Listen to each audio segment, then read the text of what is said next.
Zubairi family ebikira abalabi ba Bukedde TV 1 ne Namujinga ofa kwa munaffe Hajati Nabumba Hadija yafa nga 2 Desemba 2020. Tusaasidde nnyo family y'omugenzi kitalo nnyo ddala.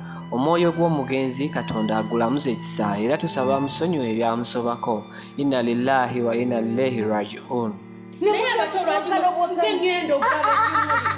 Mukakaleko okugaba ekimuli ekyo kyogaba ekimuntu kiri kikyeraga kukayana mwenna mujja kugaba ekimuli kigabwa n'abantu 5 n'omukaaga kyefuuzi buki mbuulira kiki wenna onsobedde tonyiriramu n'akamulaba amaviiri buzibu ki mwana wange twena tonyuma kuba mugole jefu olina amagezi jefu otegeera bulungi engoye z'abakadde gomesi ya maama neyasenga neyajjajja ekanzu yatata neyomuko byoyise obusongasonga obutali makulu byebitalina makulu gweolina ensonga zosobasonga sebo zeziriwa mbuuliramu enzo zeziriwa kati ng'okugaba ekimuli ani agenda okugaba ekimuli ewaka wano wakirowoozezzaako ekyo maama